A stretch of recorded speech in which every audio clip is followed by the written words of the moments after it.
Par milliers, ils sont en plein cœur du plus grand danger de la déstabilisation sociale. Victimes inacceptables de mal ténus de la société, ils sont désignés par tous les thèmes. Enfants en rupture sociale, enfants délinquants ou bien souvent enfants de la rue. On aurait pu être comme Mathieu, dormir où la nuit nous surprend, toujours aux aguets d'un coup dur de la vie, toujours en train d'élaborer une stratégie de survie. Et parfois, plus adultes que des adultes. Sans toit ni rêve, même au plus profond du dénuement et de la détresse, ils s'accrochent, pourtant bien plus que d'autres. On la retrouve partout, cireur de chaussures, porte-bagages, vendeur à la sauvette. Essayer de les dénombrer est presque impossible, mais ils sont là, fragiles, comme de milliers d'autres enfants heureux, avec des besoins, coupables et responsables de ce qui leur arrive, selon certains. Ça fait 4 ans. Pourquoi tu es demandé? Moi, mon parent, il est à la DA. Il fait essayer de me lever le voton. Il me tombe. Au fil du temps, il va se faire un solo pour faire un petit colon. Un zébadica à l'autre. Un zébadica à l'autre. Un zébadica à l'autre. Je suis à Figueroa avec ma mère. Pourquoi tu l'as quitté?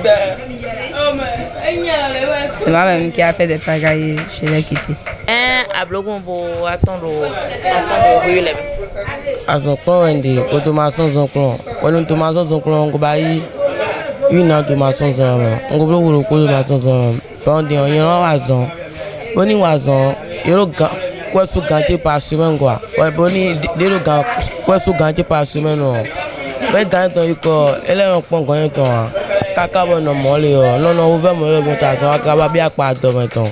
On bien pas de maintenant. On l'a au candidat dit kaka ganté fond de titia.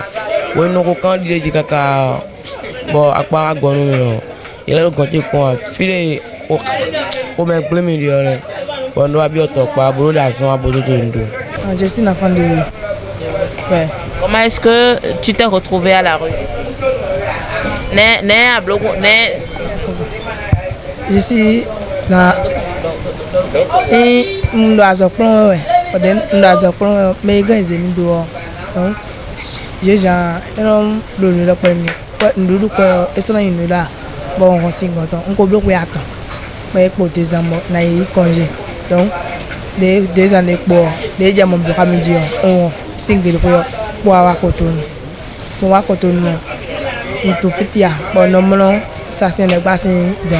Dans notre intérêt pour eux, nous avons découvert le centre d'accueil et de formation, le centre Maman Marguerite, grand lieu de socialisation et de transit. Donc, mais le quoi moi je le centre pour de Maman Marguerite. Donc, nous avons fini, il y a dame il y a pour tia digital il y a le bon doit centre. À chaque niveau, un dispositif pour aider des enfants, pas toujours facile à gérer. Eh bien, nous avons fait le tour. Le centre Maman Marguerite est un centre d'accueil des enfants en situation difficile. Ce centre appartient aux Salésiens de Don Bosco. Et elle accueille essentiellement les enfants en situation difficile et en général. Mais les enfants de la rue en particulier, parce que les enfants de la rue, nous travaillons avec eux dans le marché de Dantokpa, nous leur offrons un centre d'accueil et de sécurisation nocturne tous les soirs, au lieu qu'ils dorment à la pleine étoile du marché. Nous leur offrons nos locaux pour qu'ils viennent se nettoyer et dormir, et nous leur donnons des éducateurs qui s'occupent un peu de leur sécurité, qui veillent sur leur sécurité toute la nuit. Comment est-ce que les enfants retrouvent le chemin du centre Maman Marguerite? Comment est-ce qu'ils viennent à vous? Ces enfants viennent à Maman Marguerite sous divers aspects, et avec notre base d'Antokpa, qui se trouve dans le marché d'Antokpa sur le parc B, les éducateurs qui sont là font un travail de sillonnage, de sensibilisation dans le marché, partant du marché d'Antokpa, passant par Bogbanou, jusqu'à Djonké, là-bas, en allant vers Zongo même. Alors ces éducateurs font un travail de sensibilisation de ces enfants-là. Donc les éducateurs sensibilisent les enfants à venir dans la baraque. Ils les informent de la maison. Ces enfants eux-mêmes essaient de sensibiliser leurs pères qui ne connaissent pas les Salésiens, qui ne connaissent pas la baraque, qui se retrouvent dans la même situation et qui les envoient, qui les indiquent la maison à venir. Donc voilà un peu, ou bien encore des tierces de personnes qui connaissent la maison, indiquent, orientent ces enfants vers le centre Maman Marguerite. Et essentiellement, qu'est-ce que le centre Maman Marguerite fait? Avec les enfants de la rue qu'il accueille, il les réintègre. Réintégration familiale. Et cette réintégration familiale, en dehors des réintégrations familiales qui réussissent, parce qu'il y a aussi des réintégrations qui échouent. La réussite de cette réintégration familiale font d'abord une joie de centre Maman Marguerite. Il y a d'autres enfants qui sont réintégrés professionnellement. Ces réinsertions qui permettent à ces enfants d'avoir un diplôme de qualification de métier, ces choses-là qui réjouissent vraiment le centre Maman Marguerite, parce que quand nous voyons ces enfants qui finissent les formations en pâtisserie, la formation en boulangerie, la formation en savonnerie, et la formation en couture, broderie et bien d'autres corps de métier et qui ouvrent leur atelier ou bien qui sont exploités mais engagés par des tierces personnes qui travaillent et qui gagnent leur vie à partir de ce métier qu'ils ont appris. Nous pensons que nous sommes en train de contribuer réellement à l'épanouissement de ces enfants-là.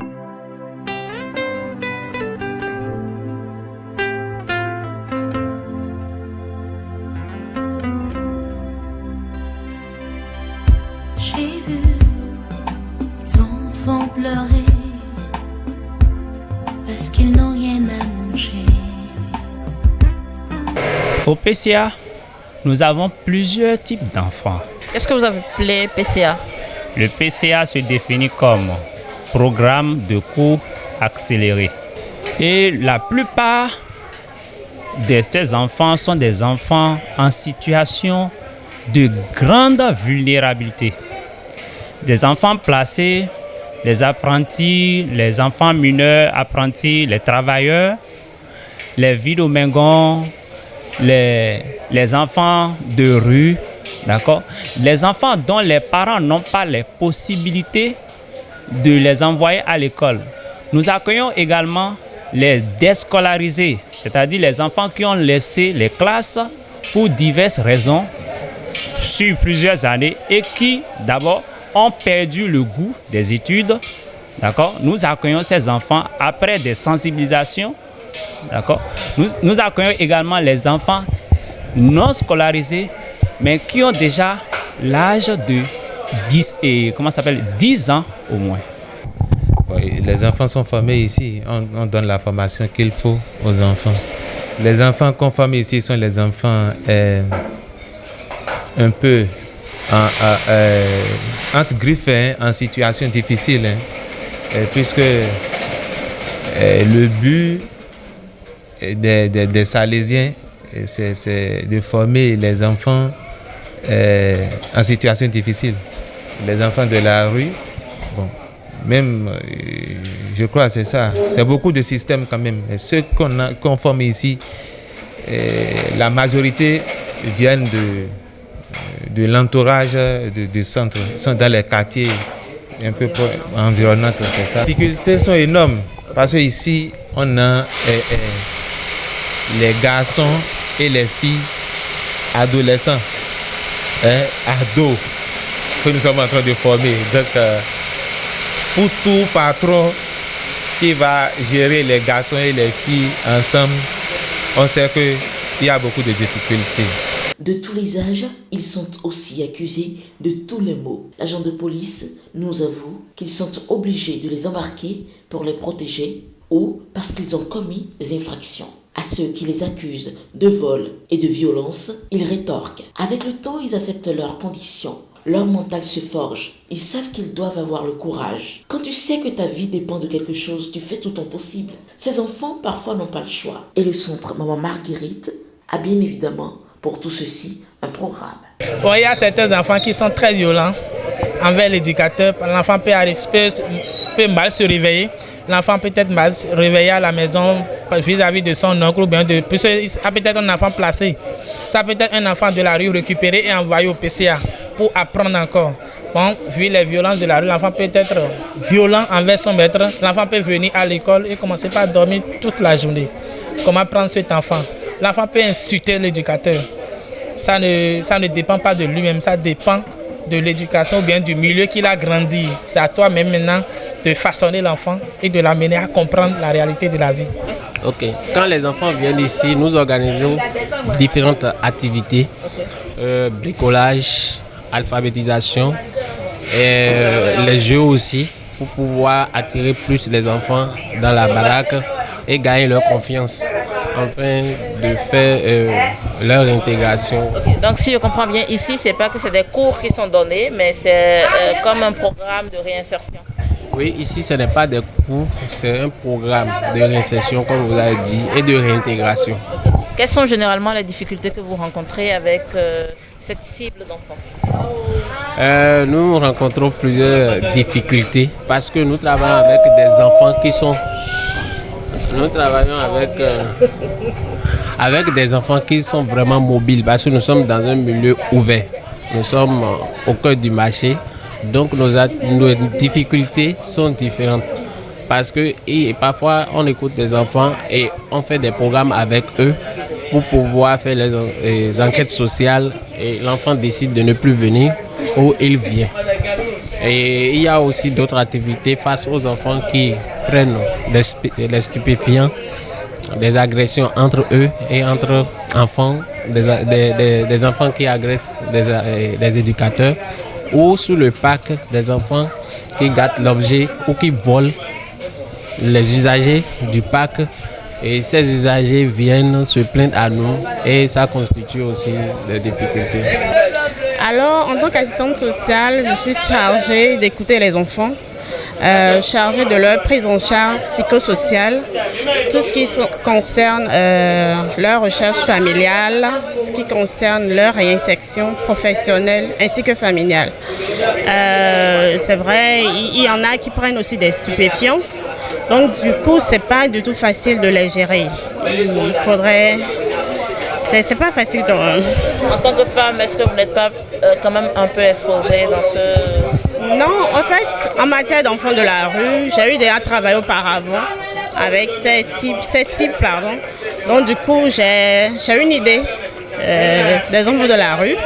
Et la majorité des cas, ce sont les mêmes enfants qui reviennent et la majorité me connaissent aussi. Donc le contact a été plus facile avec eux. La plupart du temps, c'est des enfants qui sont souvent angoissés par les situations, déjà très jeunes. Certains parmi eux apprennent à vivre d'eux-mêmes. Ce n'est pas des situations qui sont adaptées aux enfants. Et l'environnement aussi du marché, parce que nous accueillons des enfants de la rue, les amène à se définir autrement. Ils se donnent des carapaces d'où ils vont prendre la drogue pour montrer qu'ils sont forts. Et déjà, c'est difficile de laisser en lui.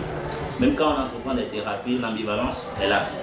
Est-ce que je retourne à la maison ou je reste dans la rue où je peux m'en sortir? C'est difficile, mais on arrive quand même à en sortir quelques-uns. Est-ce qu'on peut dire aujourd'hui que ce sont des enfants qui ont une mentalité d'adulte? Parce que très vite, ils doivent faire le choix entre... Certains sont, comme elle m'a le dit, c'était pas mieux.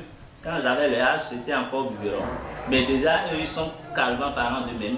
Ils mangent d'eux-mêmes, ils s'habillent d'eux-mêmes. Quand ils sont malades, ils s'arrangent pour se soigner. Ou si ça dépasse le centre, les accompagnent pour cela.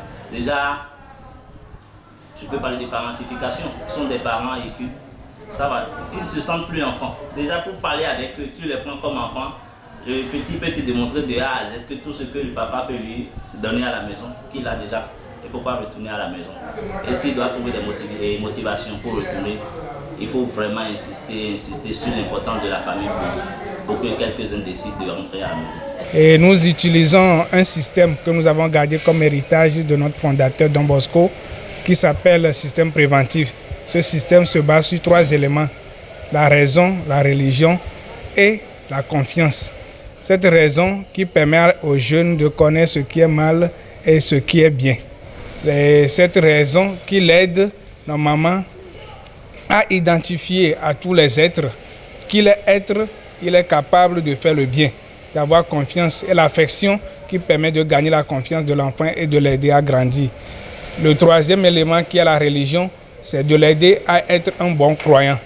Ce croyant qui doit chercher à atteindre l'être suprême et de l'aider à également être social. Parce que pour atteindre Dieu, il faut être socialisé dans la société.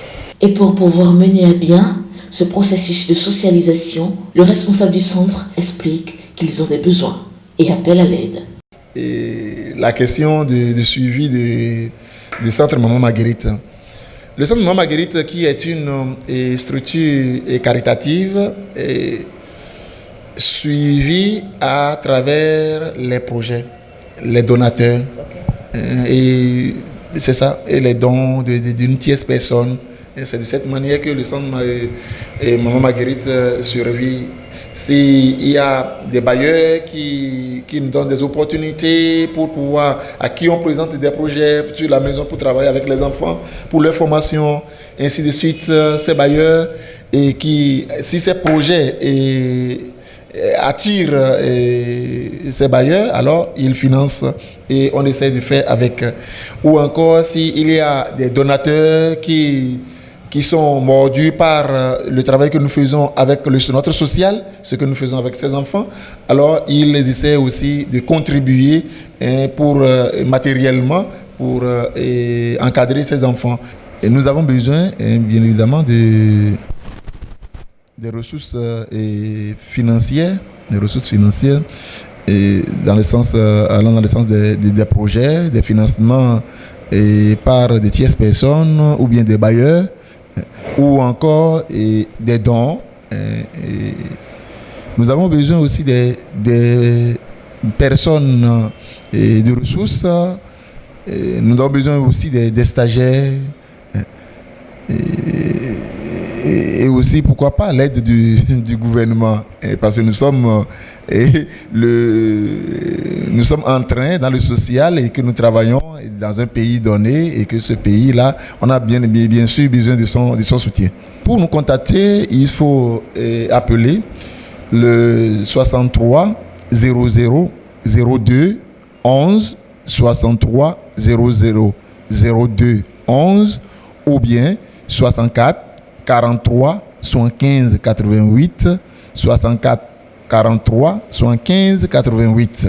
Vous pouvez aussi consulter notre page Facebook, Centre d'accueil et de formation Maman Marguerite. Vous pouvez consulter ça pour voir aussi ce que nous faisons.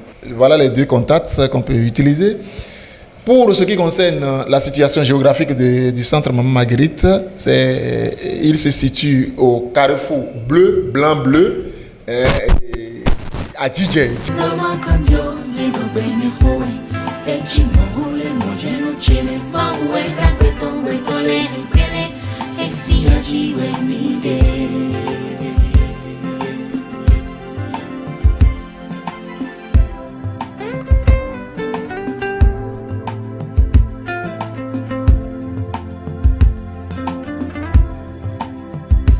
Qu'est-ce que toi tu fais dans le marché? Non, mes motos. Les dames qui aident les dames pour prendre l'argent. Et quand tu aides une dame là, à combien tu fais ça? 100 francs ou bien 50, n'importe l'argent quoi. Le personne peut te donner 200 ou bien 100 francs ou bien 150. Est-ce que ces dames-là vous traitent bien? Asinzia Bansifi, mais alors, Jonke, Asinzia Sifi, quand j'ai Jonke, mais là, il y a Jonke, le pôle nous con, comme il y a donc, à la Bambe, elle a Est-ce que ces dames-là vous payent bien? Abandonné,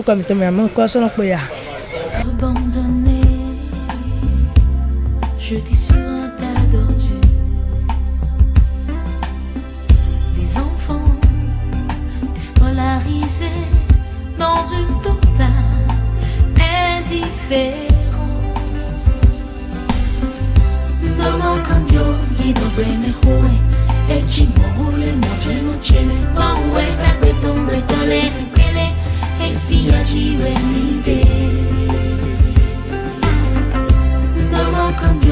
Dans un contexte où les droits des enfants sont de plus en plus revendiqués, nous nous sommes interrogés sur le niveau de responsabilité des parents. Véronique et Achille, parents interviewés hors micro, sur un ton sans appel, parlent d'échec parental.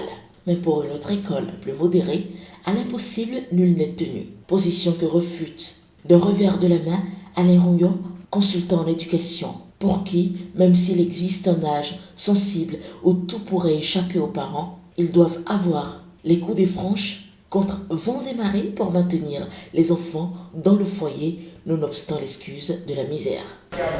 Plusieurs personnes sont entrées qui actuellement sont en formation chez eux, certains sont retournés à l'école.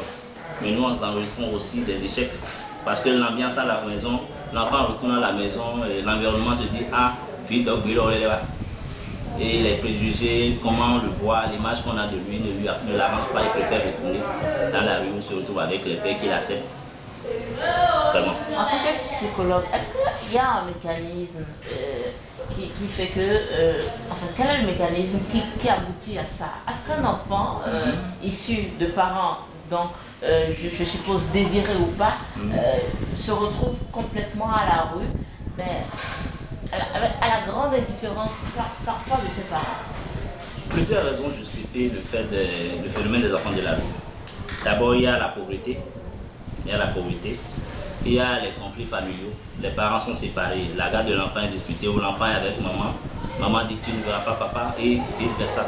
Des tensions auxquelles ils ne sont pas forcément partie prenante. Il y a aussi le fait que la famille s'est désintégrée. Avant, c'était la grande famille, papa, maman et tout le monde est là.